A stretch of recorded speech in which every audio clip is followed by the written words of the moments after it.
Once upon a time in a world far away, In a world far away, we decided to redo our.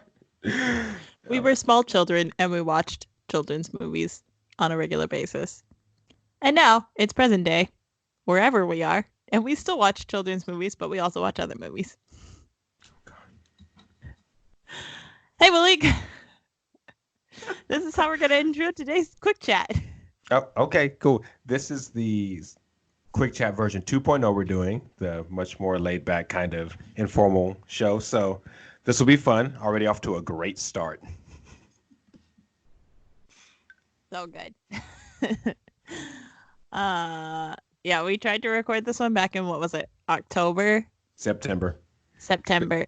Yep. And we had so many technical difficulties with specifically this episode, and we just didn't really like it. And then we wanted to do a different kind of quick chats, and we're like, oh, this topic fits right into the new quick chats. Let's do that. So, Yep. Perfect timing. what are we talking about, Malik? We are going to talk about childhood movies. Specifically, kind of want to go further back than, high school. So that's what I'm going to try to do when I focus on the movies. So we'll see. We'll have a part for later movies, but, to start off with. So, like middle school and back or high school and back? Middle school and back is what I'm thinking. So that's what we'll roll with. What's happening? You're making faces. I was trying to find the mute button just in case I needed it because we haven't used Skype in a while. I just hit the. It's right there in the middle. Okay, you got it? Sweet. Got that figured out. I'm going to edit this out later.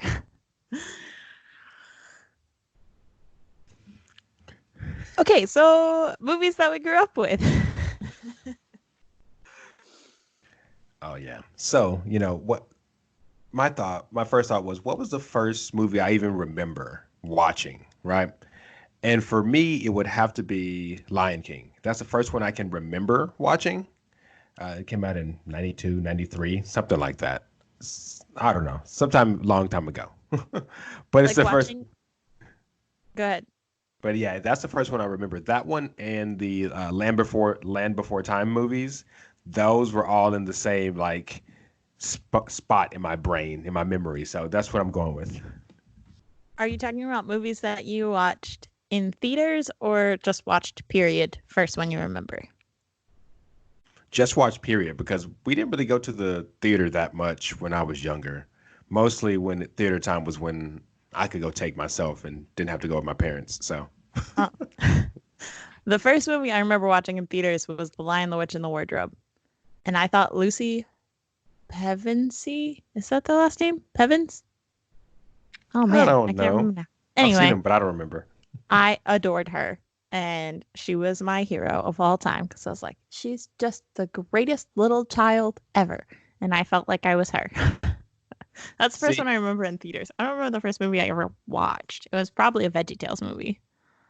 there are some VeggieTales back there and deep, deep in my memory too. So, yeah. But of course, you would like Lucy. I found her to be the worst character in that entire movie. She was Oh, super annoying to me, so I was really tired of her by the end. So, rude! Of course I would like Lucy, and of course you would think that she was the worst person in that whole movie. yeah.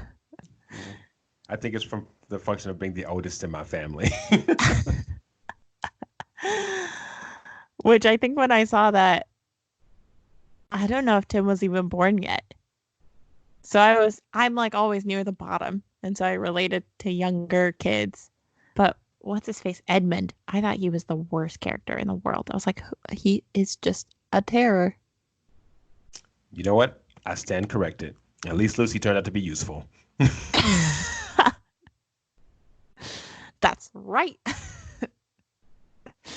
She At may the have very been the end. worst of the likable characters in your book, but she was not the worst character in the movie/book. Fair enough. She Oh, she Tim, came through clutch. she did.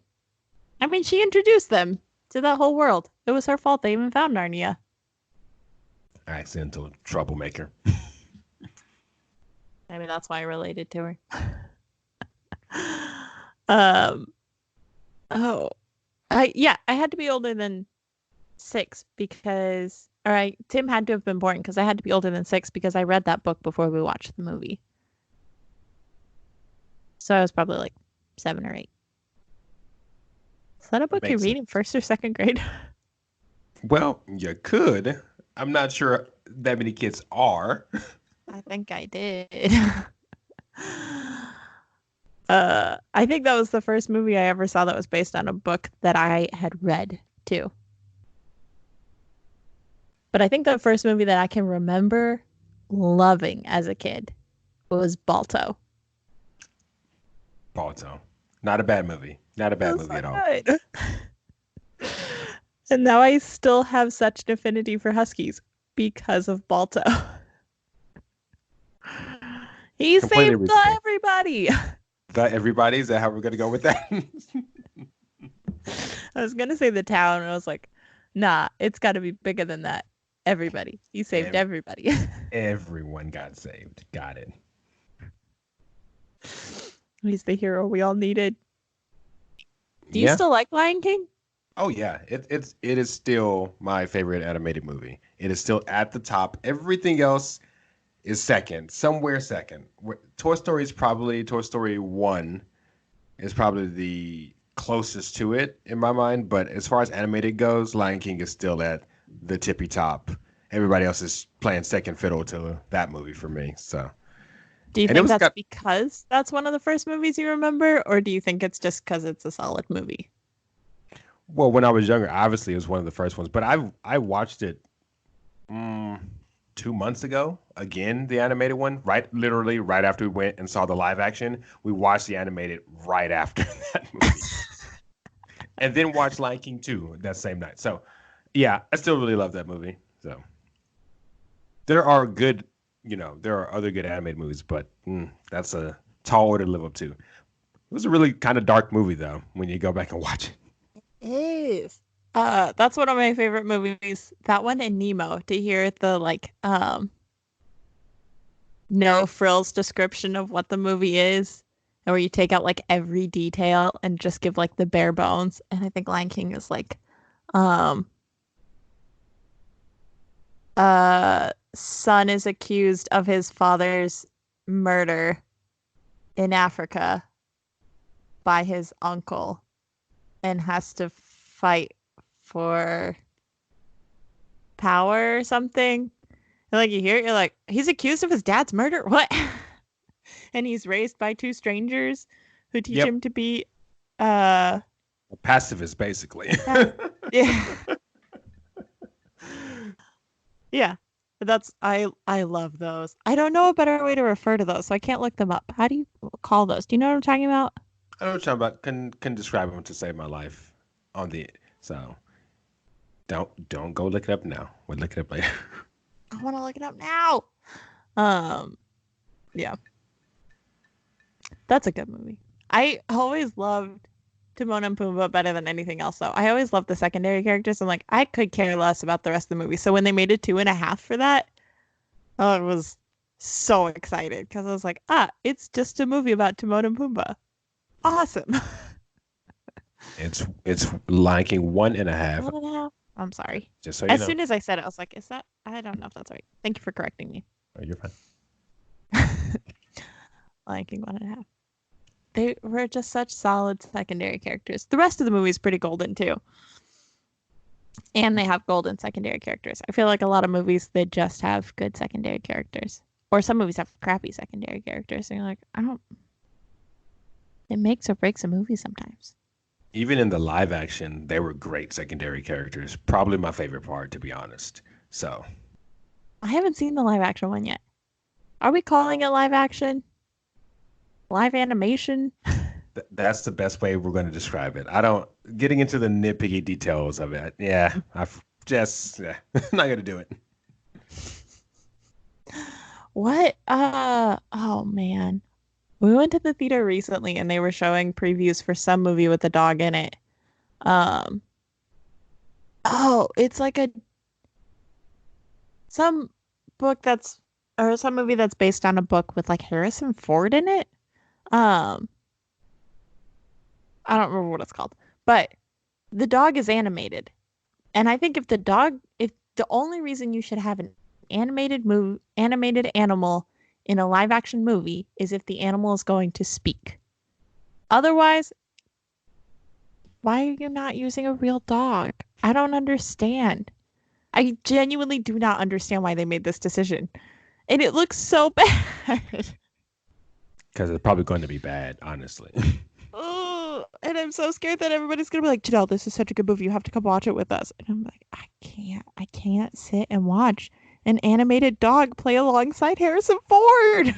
Yeah, don't do it. Don't do it to yourself. It's not worth it. Ah. Uh, I can't think of any movies when we were kids though that had animated animals next to live action people except Mary Poppins. Mm, yeah. But Mary Poppins was very intentional about it. And they're like, oh no, these are obviously the most cartoon characters you were ever going to see next to Dick Van Dyke and, oh my gosh, what's her name? Julie Andrews. I knew that. Yeah, at least And it was like the first time anybody ever did that. And it was such a big deal. such a big deal. Such a big deal. I loved that movie growing up too. I liked all the live action Disney musicals they felt like adult musicals. Like Mary Poppins, Chitty Chitty Bang Bang.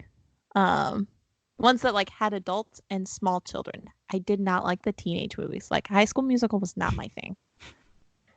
I was not a fan.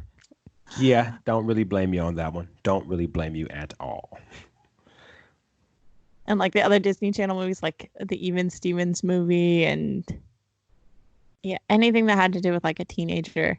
Like I'd watch it, but it was never something I was excited to watch. Now, as far as non-animated movies go, hmm, hmm, hmm. this is Mm-hmm. a it's actually really hard to kind of decide on some of these because there's so many really, really good movies. Probably Dark Knight is still my favorite non-animated movie just because I thought Heath Ledger as a Joker was so incredibly great and that he made the entire movie. Like, yeah, He sure, did. Batman was there, fine, whatever. But I was like, give me the Joker scenes in that movie. So yeah, really here for that. Liked a lot of the Lord of the Rings movies too. So I was You always, watched those before high school? yes, yeah. It was an event in my family. Although Dark Knight obviously came out after high school. Hmm, Yeah. yeah, but the Lord of the Rings ones were great. Yeah, we would sit around and watch them like in order at home. It was crazy. Oh, that's dope. I remember I tried to watch one time while my brother and sister were watching. They were watching in the family room, and we had like bifold closet doors separating the family room from the living room. And I sat at the closet doors with my like one eye looking through, like a kid looking through a fence at a baseball game or something. And I like sat like that with my eye looking through the door for as long as I could. And I caught maybe like 10 minutes of it before somebody heard me or something. And John came and threw the doors open. He was like, "Did I not allowed to watch this?" I was like, It's not. "Fine." It was so gentle. There's a little bit of stabbing. It's A not that little bit bad. of stabbing. I was maybe like 8 or 9. I was real bitter about it for a long time. And then when I finally watched them, I didn't watch them until high school. And I watched the second half of number 2, and then number 3, and then number 1, and then the second half of number 2, or the first half of number 2. Your watch order stresses me out. I feel like I need to correct this. This is foolishness. And I started watching number 1 again with a friend recently, and then we got distracted because I kept asking him questions like about the production more than just like tell me the story, but like give me every detail about what's going on. And he was like, "Oh my gosh, we should have watched the not the editor, the extended edition." And I was like, "Yeah, we should have." And then we ended up making it like 15 minutes into the movie before we got too distracted with other questions and other things, and other people showed up, and we're like, "Oh, never mind. We'll watch it later." And then we never did. Whoops. Well, you Sorry, can Lucas. imagine. I own the extended editions. Oh, I know you do. It's very, very long. When you have to change a Blu-ray disc, the movie's long. So you get through part one, it's like put in part two. All right. How long are they?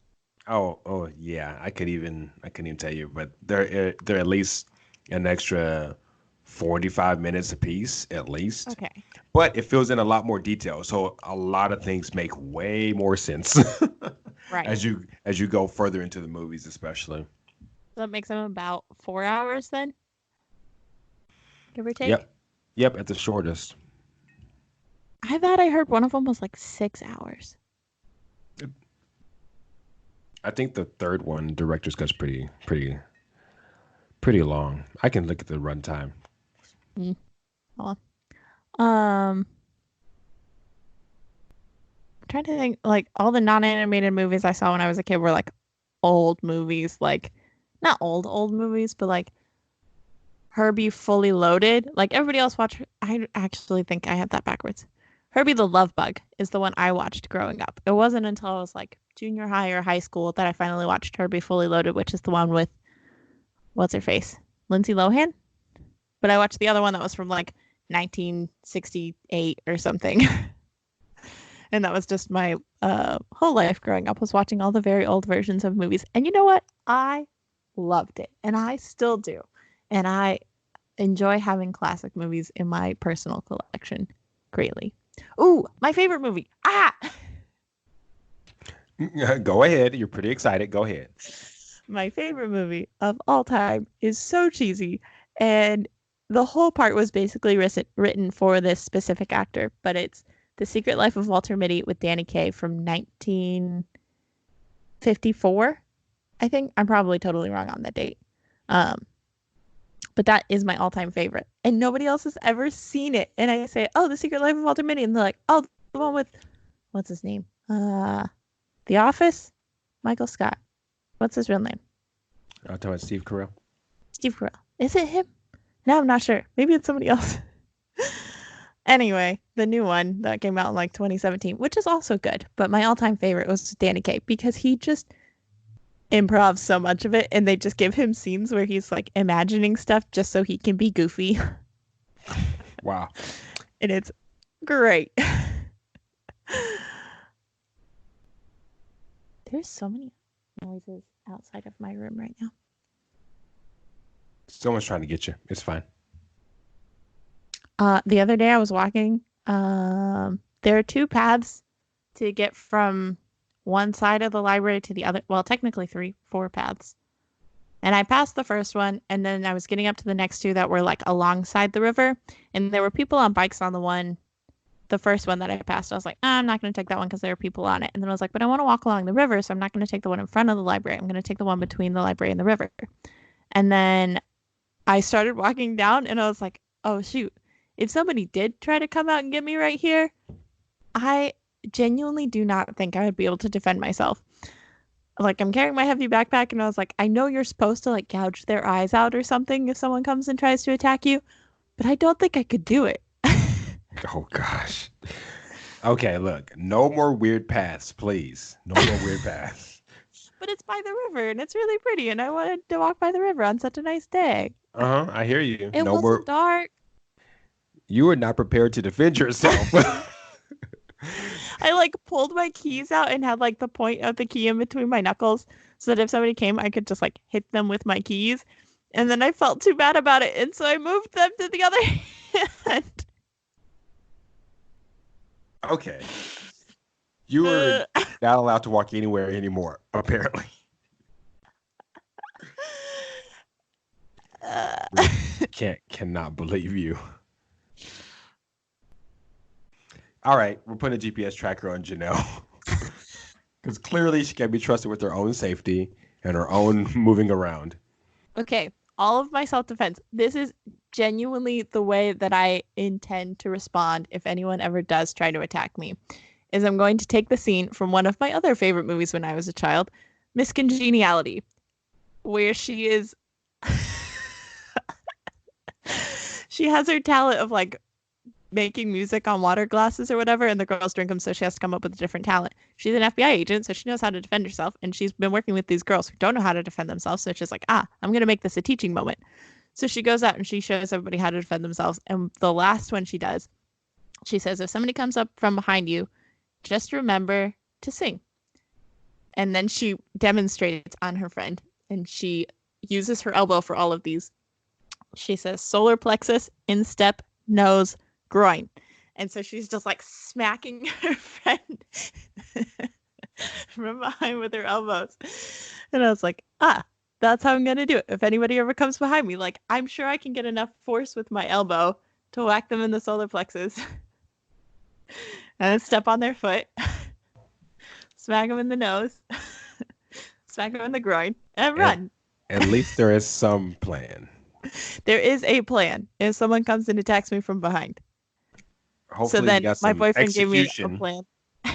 That's the thing is, the thing that scares me is gouging somebody's eyes out or breaking their nose with like the forward thrust where you like thrust the heel of your hand into their nose, because I've heard you can kill somebody doing that. And I'm like, I can't do that. They shouldn't have come up on you. That's their fault. They earned the beatdown. So I can't do it. So that terrifies me. So I'm like, I can't break somebody's nose. I can't gouge somebody's eyes out. But those are the things that people tell you to do. So I'm like, but I can do this other thing because it'll hurt them enough that they'll leave me alone, hopefully. But I won't have to like permanently damage them. I think they probably should be permanently damaged. Just saying. But I want to give them a second chance. No, that crazy person trying to grab you. But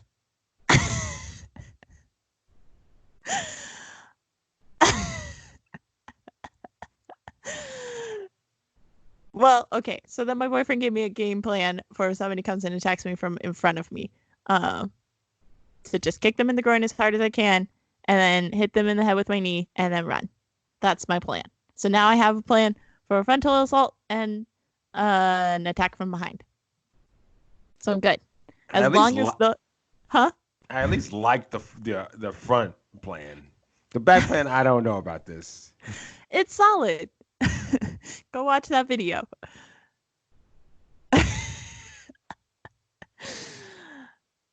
I feel a lot better about this now. But if it doesn't work on the first go, then I don't know what I'm going to do. Hopefully, your survival instincts kick in. Hopefully that's what we're hoping for here. Survival. That's all that matters. Hopefully. But in the fight or flight instincts, like my instinct is to run. I can't fight to save my life. So then one of my other friends was telling me that I needed to get a gun, and I was like, I'm not. No. See, that's not me. That would make me concerned you would hurt yourself more than anything. Please, let's be honest. Don't. Yeah. We're going to work on it. We're going to work on this. That's a work in progress. But that movie taught me a lesson that I've kept in my head for all of these years. Sandra Bullock is my life coach. I want to know how many people have said that in their life. Sandra Bullock is my life coach.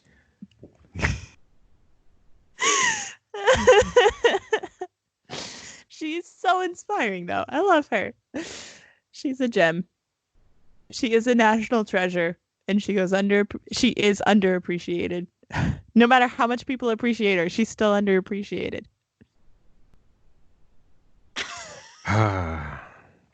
Okay. I'm so glad we're recording our faces for each other this time, because this is golden. Okay. So back to the topic at hand. We're going to go kind of on the other side of what movies have grown on you, over the time. And for me, it's Incredibles. Like with the first time I watched The Incredibles, I was like, nah, this movie's whatever. When I watched it a couple years ago before Incredibles 2 came out, I was like, this is a better movie than I remember. So that one has definitely grown on me a lot over the few years. I would have to agree with that sentiment. It's definitely a better movie. It's still not one of my favorites, and I would be okay if somebody said I could never watch Incredibles again. I'd be like, you know what? That's fine. I'll live. Another one for me is Napoleon Dynamite for sure. I did not like that movie the first time I watched it. Now I watch it like, this is pretty terrible, but it's pretty funny, and I really appreciate it now. And Nacho Libre. I still and Elf. All of those. It's just not my kind of humor, but now I can watch them and at least enjoy them. Whereas when I was in like high school and junior high, I hated them. And if somebody said that's what we were watching, I would leave. You know what? Talladega Nights is another movie that grew on me. The first few times I watched that, I was like, "This is a horrific movie." And then you live with some of my roommates I lived with, and you watch it enough, and you're like, "Okay, this is okay. I'll survive. I can watch this now." I don't think I've seen that. You should do it at least once. At See how least you one. feel. Okay. Mm, Other Golden movie that has grown on me more. Like I liked it to begin with. I didn't ever not like it, but it was never one of my favorites. Is The Princess Bride. I mm. rewatched that the other day, and I just like I feel like every time I watch it, I just appreciate it a little bit more. I'm like, oh, look at how clever they are. Mm. Monsters Inc. Another movie that grew on me. That's from before high school, but still, the first time I saw that, I thought that like Pixar, they need to go away because I was really not a fan of that movie. But it's definitely grown on me. I think Monsters University helped because I went back and watched a lot of the stuff that showed up in because they basically is going back in time, but you get to some things are explained that make the movie make more sense. So do like that. You didn't like Monsters when it first came out, Monsters Inc. No. You, ugh. I always liked that movie, and now I just love it more because now I watch it and just my heart melts every time. Like, boo, no, and it just gets sadder and sadder as I grow up. But I always liked it. That made me think of another one. Dang it. You know what movie I need to give another chance? Brave. Mm, I saw it like mostly watching it, but I haven't really sat down and really like watched it all the way through. I feel like it might actually be a good movie. I just am not sure. yeah, same. I feel like I'm gonna get so much flack for this, but Frozen, when it first came out, I really enjoyed it. I really liked it. And then they hyped it up for 8 years, it felt like. I was like, oh, I'm gonna die. I can't go away. And I will not let myself watch it again because there's just so much hype over it. I'm like, no, can't do it. The other movie that you made me think of when you talked about Monsters Inc. is actually just a movie that I've always enjoyed and I think is underappreciated as well. Um, Robots. Robots is great. It's so great. It's so funny. Then there are some seriously inappropriate jokes in that movie, and it's So much better as fantastic. an adult. I love everything about it. It's so good. I love that movie. And yeah, just all of it. It's so funny. I think about that movie a lot and I bring it up and people are like, oh, I forgot about that movie. I'm like, yeah, everybody forgets about that movie, but it was so funny. I will say I'm scrolling through the Pixar movies, and man, they had so many hits. This is crazy. There was like a period where Pixar was under Disney, but they had two locations. They had one in Florida and one in California. And the California one was working on getting 3D. And they were like, we are dialing in on this. This is what we're doing. Design studio in Florida, do whatever you want. And that's when they got like big, crazy, way out there movies. And I can't think of what they were. And maybe I'm actually mixing this up with DreamWorks, but I thought it was Pixar slash Disney. Um, Yeah, I mean, this run right here, just oh man, that's in 2001. So you got Monsters Inc., Finding Nemo, The Incredibles, Cars, Ratatouille, Wally, Up, Toy Story 3, Cars 2, which was still pretty good. Then they kind of went with Brave, Monsters U, Inside Out, Good Dinosaur, Finding Dory. But that 2001 through